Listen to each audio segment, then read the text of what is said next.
Fala galera, você está no canal 2 Centavos de Luta.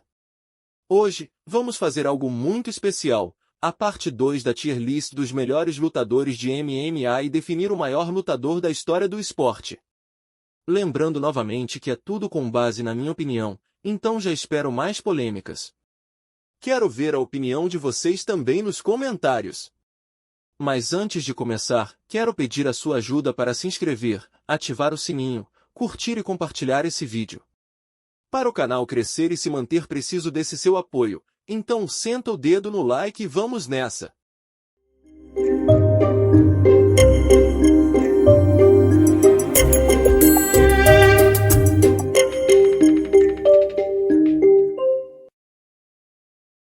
Para começar, vamos falar do tão aguardado Alex Poatan Pereira, o nosso campeão e maior estrela do MMA mundial atualmente. O Mão de Pedra tem uma carreira curta no MMA ainda, mas isso não o impediu de já marcar seu nome na história do esporte. Campeão de 2 categorias e com performances incríveis já garante ele na categoria excelente. Todos estamos na expectativa e torcida para que ele tenha a oportunidade de no futuro disputar o cinturão dos pesos pesados, com o objetivo de se consagrar como o único lutador a ser campeão em 3 categorias diferentes. Mas por enquanto, por ainda não ter tantas defesas de cinturão, apenas 2 no momento que estou gravando, vou deixar atrás do Israel Adesanya. Mas como Poatan adora bater no Israel e o persegue em todo tipo de competição, não duvido que irá passá-lo em breve. Tony Ferguson, o bicho papão, ou pelo menos era. Tony na sua carreira foi do céu ao inferno. No seu auge ele fez uma sequência absurda de 12 vitórias seguidas e era temido por todos, pois em cada luta deixava um rastro de sangue com seus adversários, sempre com o rosto desfigurados. Antes da sua má fase começar, ele era 25-3 no MMA profissional e 3-0 no armador. O bicho papão era o nome que diziam que iria trazer finalmente a derrota para o cartel perfeito do Khabib, mas a luta foi cancelada 5 vezes e nunca aconteceu. Porém eu era um dos que não acreditava que ele tinha muitas chances contra o russo, analisando o estilo de luta de ambos. Mas o que aconteceu foi o declínio brusco de performance do Tony e ele bateu o recorde de derrotas seguidas no UFC com 8, e eu já estou faz tempo na torcida para que ele se aposente. Dito tudo isso, ele para mim teve um auge absurdo e mesmo não tendo sido campeão linear, coloco ele em bom e atrás do Vitor Belfort. Daniel Cormier é um lutador incrível, eu acho ele gênio. Com o físico de quem toma chopp todo dia, ele tinha um dos wrestling mais absurdos do MMA e conseguiu se tornar também um striker muito bom. Cormier foi campeão indiscutível em 2 categorias e defendeu o cinturão nas 2. A infelicidade do Cormier foi ter lutado na mesma geração de John Jones e Miocic, os únicos que conseguiram lhe derrotar. Então eu coloco ele em gênio e na frente do Khabib para mim. Justin Gaethje eu adoro ver lutando, ficou muito tempo invicto em outros eventos e chegou muito bem no UFC, mas seu estilo de luta de encarar todo mundo de frente trocando soco fez ele levar muitos golpes duros, e fazer a dança da galinha várias vezes. Além de sempre bater na trave quando vai disputar algum cinturão, até mesmo cinturão BMF. Mas acho ele bom, porém atrás de todos. Agora o campeão do povo, José Aldo Júnior. Para mim não tem discussão aqui. O maior peso-pena da história e um gênio do MMA, coloco ele na frente do Dominick Cruz. Aldo é um lutador lendário, ainda está lutando e muito bem inclusive, mas já está no Hall da Fama, o que vier agora é lucro. Pra mim ele é o top 6 da história. Robbie Lawler foi um ótimo campeão, todo mundo adorou a luta insana dele contra o Rory MacDonald. Mas nunca achei ele um lutador tão completo. Pra mim a luta em que ele conquistou o cinturão contra o Johnny Hendricks ele perdeu, e defendeu apenas 2 vezes o cinturão, então vou deixar ele em bom, mas atrás do Tony Ferguson, mesmo com o Tony sem ter sido campeão. Chris Borg, por muito tempo, foi considerada a melhor lutadora da história. Ela desempenhou um papel crucial no desenvolvimento do MMA feminino e conquistou cinturões em diversos eventos. Por isso, vou colocá-la na categoria excelente, à frente de Valentina Shevchenko. No entanto, ela não ocupa o posto de maior lutadora da história porque esse título pertence a quem vem agora, Amanda Nunes, a leoa. Amanda está na categoria gênio.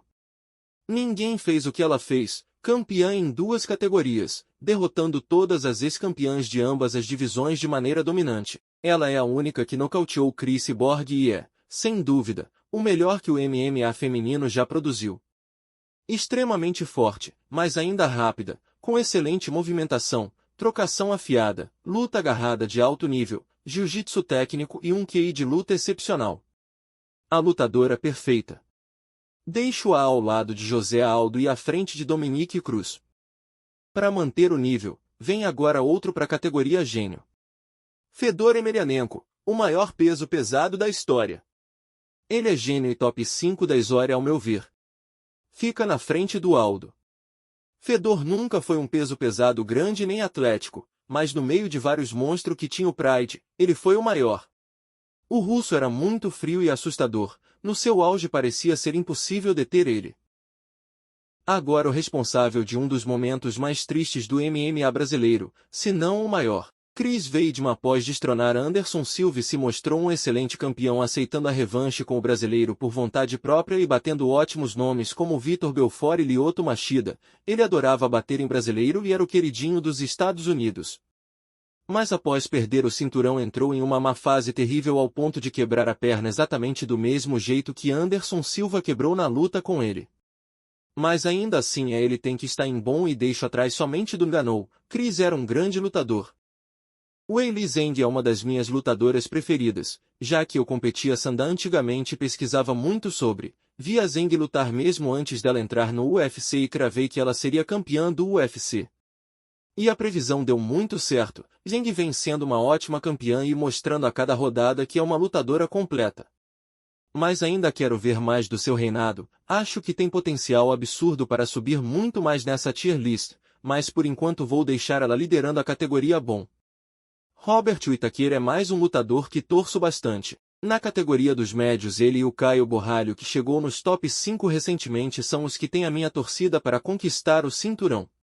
O Whittaker já é hoje um dos maiores que a categoria já teve e ele é técnico demais e extremamente difícil de vencer. Vou colocar ele em excelente na frente do Miocic, pois ainda está lutando em alto nível e com chances reais de voltar a ser campeão. Lyoto Machida é lendário. Seu surgimento no MMA foi coisa de maluco, com seu estilo de karatê que era muito incomum de ver no MMA e igualmente bonito de assistir e difícil de derrotar. Coloco ele em excelente, mas atrás de todo mundo, já que seu reinado durou pouco tempo e depois batia na trave toda vez que disputava o cinturão. Tibura para mim é sinônimo da categoria deixa a desejar, e cravo ele no final. O cara tem todos os aspectos da luta mediano, inclusive o QI de luta. Ele beira cair para cu de cachorro. Mas vou deixar ele aqui no final mesmo de deixa a desejar. Tom Aspinall é o futuro dos pesos pesados, acho hoje ele o melhor da categoria mesmo sendo campeão interino, acho que ele venceria o Jones hoje. Embora creio que ele vai subir muito rápido nesse ranking e acho que ele tem chances reais de ser o maior peso pesado um dia, hoje tenho que deixar ele em bom, tenho dúvidas de onde colocar, mas vou deixar atrás do Pantoja. Se você está curtindo o conteúdo até agora, aproveita e deixa um like.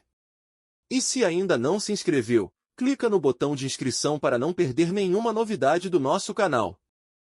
Paulo Costa Borrachinha, o brasileiro amado pelos gringos e odiado pelos brasileiros. Paulo começou muito bem e ficou muito tempo invicto até que chegou na disputa de cinturão e foi brutalizado pelo Israel Adesanya e pelo Vinho.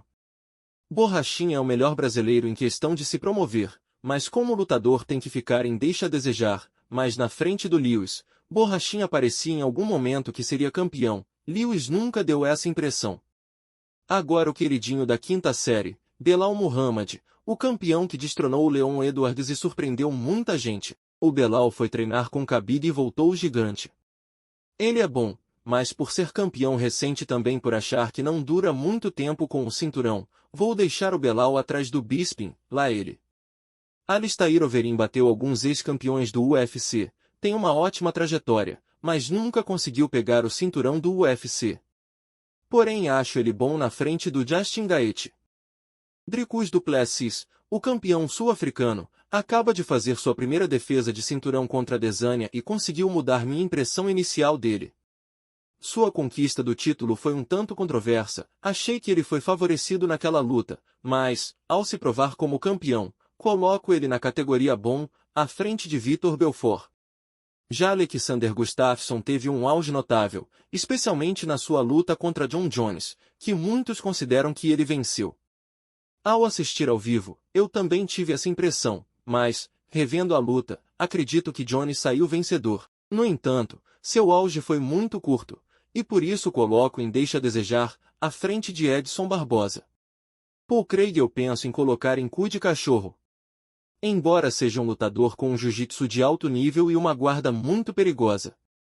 No entanto, sua trocação deixa muito a desejar, e seu wrestling é fraco. Sua principal estratégia é a queda de sacrifício para buscar uma finalização da guarda. Porém, como essa tática já é bastante conhecida, acredito que a maioria dos lutadores de nível mediano para cima consegue neutralizá-la. Ainda assim, é inegável que ele conseguiu vitórias importantes, como sobre Magomed Ankalaev e o ex-campeão Jamahal Hill. Por isso, vou colocá-lo em deixa a desejar, mas no final da categoria, descendo Tibura. Rafael dos Anjos é um exemplo de evolução constante no MMA. Foi incrível acompanhar sua ascensão ao topo, não por talento natural, mas pelo trabalho duro e pela melhoria contínua. Ele teve uma trajetória impressionante, mesmo não tendo físico ideal para nenhuma categoria específica. Portanto, eu o coloco na categoria bom, à frente de Sean O'Malley. No entanto, se o atual campeão peso galo, O'Malley, defender o cinturão contra Merab Valishvili, ele passaria à frente de RDA, pois teria mais defesas de cinturão e potencial para se tornar ainda maior. Yoel Romero, o Soldado de Deus, para mim, está na categoria bom. Assim como o Jacaré e o Itaquir, ele merecia ter disputado o título na época em que Bisping era campeão. Ele perdeu para o Itaquir em uma luta extremamente equilibrada e, anos depois, teve um combate igualmente disputado contra Israel Adesanya. Ao vivo, eu até pontuei essa luta para o cubano. Mesmo sem ter conquistado o cinturão, acredito que ele é um lutador mais completo do que Bisping, então coloco ele na frente. Darren Till era um lutador que eu gostava muito de ver em ação. Um excelente striker, calmo e com mãos precisas. Ele chegou à disputa do cinturão invicto, carregando uma aura de futuro campeão. No entanto, Tyron Woodley o derrotou de forma dominante, e sua carreira começou a declinar a partir daí.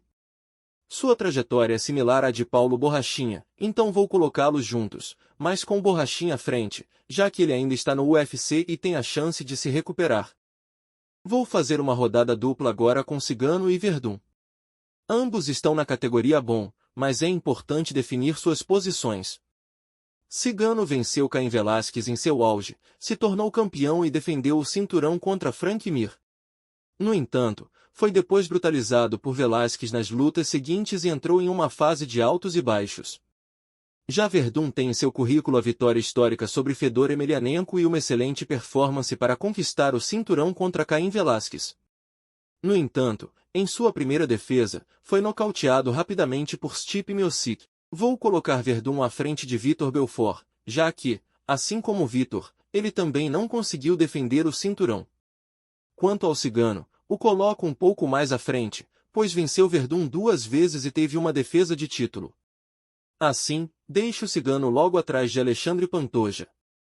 Agora, vamos falar do tão aguardado Conor Notorious McGregor. Ele foi, sem dúvida, uma revolução no esporte. Conor mudou a forma de promover lutas, o trash talk já existia antes dele, e eu ainda acho que Chael Sonnen é o melhor nisso, mas Conor elevou essa estratégia a um nível totalmente novo, principalmente pelo dinheiro que ele gerou. Ele colocou a Irlanda no mapa do MMA, foi o primeiro lutador a subir de categoria e se tornar campeão em 2 divisões simultaneamente, e foi responsável por fazer acontecer a super luta de boxe entre um boxeador e um lutador de MMA. Conor, sem dúvidas, revolucionou o esporte, mas e quanto ao seu talento dentro do octógono? O irlandês conseguiu alcançar tudo isso porque é um lutador excelente. Confesso que sempre torcia contra ele, mas não podia deixar de admirar seu estilo de luta preciso e o quão empolgante era vê-lo em ação. Nos pesos penas, ele parecia ainda mais impressionante, mais rápido e solto, utilizando mais chutes. Ao subir de categoria, ele começou a focar mais no boxe, mas não deixou de entregar performances icônicas. Nas disputas de cinturão das 2 categorias, ele foi impecável, nocauteando José Aldo e Ed Alvarez brilhantemente. Portanto, vou colocá-lo entre os melhores na categoria excelente, mais atrás do Cejudo, que defendeu o cinturão em 2 categorias, enquanto Conor não conseguiu defender nenhum. Vale lembrar que aqui eu não levo em conta popularidade, vendas de PPV e esses critérios. O que importa são os feitos, performances nas lutas, habilidades e, claro, a minha opinião. Vamos ao próximo, a lenda Bob Sapp. Como alguém tão grande, tão forte e aparentemente tão assustador pode ser tão ineficaz quanto Bob Sapp? Ele carrega o impressionante cartel negativo de 12 vitórias e 20 derrotas, com 15 delas por nocaute e 4 por finalização. Um lutador que conseguiu acumular 14 derrotas consecutivas merece, sem dúvidas, estar no final da categoria cu de cachorro. Esse é, sem dúvida, o lugar que ele conquistou por mérito próprio. Como vocês já devem ter percebido, temos 2 vagas restantes na categoria GOAT e faltam 2 lutadores para completar o trio que, junto com Jon Jones, formam os 3 maiores da história do MMA. A questão agora é definir a ordem entre eles. Jon Jones é amplamente considerado por muitos como o maior de todos os tempos, especialmente por sua invencibilidade no octógono e por dominar uma das categorias mais competitivas.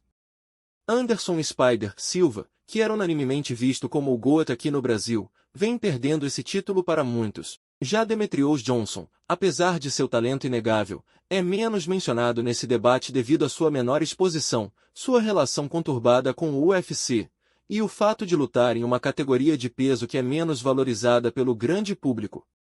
Cada um desses 3 lutadores tem argumentos sólidos para ser considerado o maior de todos os tempos, dependendo dos critérios usados. No MMA, diferente de esportes como futebol e basquete, onde temos o GOAT indiscutível como Pelé e Michael Jordan, o debate é muito mais aberto. Eu sempre fui um grande fã de Anderson Silva, ele foi um dos lutadores que mais me inspiraram. Adorava assistir suas lutas, pesquisar sobre ele, comprar DVDs, e até tentar replicar alguns de seus golpes em sparrings. No entanto, coloco Anderson logo atrás de Jon Jones, mas por uma margem pequena. Ambos dominavam seus adversários, entregaram performances incríveis, e são gênios do esporte no mais alto nível que o MMA já viu. Agora, sobre Demetrious Johnson, o Mighty Mouse, esse cara é simplesmente um gênio do MMA. Sei que muita gente subestima os lutadores das categorias mais leves e supervaloriza os pesos pesados, mas a realidade é que as categorias menores exigem um nível de técnica muito mais elevado. Nessas divisões, os lutadores precisam compensar a falta de poder de nocaute com velocidade, resistência, técnica e capacidade de dominar seus oponentes durante toda a luta. Johnson foi, e ainda é, um mestre nesse quesito. Ele detém o recorde de defesas de cinturão, com 11 seguidas, e, na luta em que perdeu o título, na minha opinião, ele merecia ter vencido. Ele poderia ter acumulado ainda mais defesas de cinturão, mas o UFC claramente não queria que ele continuasse a dominar, devido à baixa venda de suas lutas e à dificuldade de encontrar desafiantes à altura. Considerando tudo isso, e deixando de lado a popularidade e o número de vendas, e sabendo que, dos 3, Demetrious Johnson foi o único que nunca caiu no doping, eu o coloco como o maior da história do MMA. Essa é a minha opinião. Para mim, DJ é a definição perfeita do MMA, excelente em todas as áreas, com uma transição fluida entre elas, gás infinito e um QI de luta excepcional. Para quem não tem preconceito com categorias menores, ele sempre entregou lutas espetaculares, sua técnica era o mais próximo da perfeição. Mesmo com o próprio UFC torcendo contra, ele fez história, e é, na minha opinião, o verdadeiro GOAT. Portanto, o top 3 fica assim, Demetrious Johnson em primeiro, Jon Jones em segundo, e Anderson Silva em terceiro. São 3 dos lutadores mais geniais que o esporte já presenciou, e há argumentos sólidos para considerar qualquer um deles como o número 1. Mas chegamos ao fim desta tier list. No futuro, podemos adicionar mais lutadores que ainda não foram mencionados, e quem sabe, fazer uma parte 3, caso vocês sugiram muitos nomes que gostariam de ver eu falar. O que eu mais quero agora é ver a opinião de vocês. Deixei alguém revoltado ou vocês concordam com a maioria? Comentem à vontade, quero ler e responder a todos. E aproveito para pedir a vocês que se inscrevam no canal. Esses conteúdos dão muito trabalho para produzir, e o apoio de vocês é fundamental para manter a meta de um vídeo por semana. No futuro, quero aumentar essa frequência e melhorar cada vez mais a qualidade dos vídeos. Então, ajude esse canal que ainda está começando, inscreva-se, ative o sininho, curta e compartilhe com a galera. É rápido, fácil e não custa nada. Tem muito conteúdo bacana vindo por aí, então fiquem ligados. Um grande abraço e até a próxima.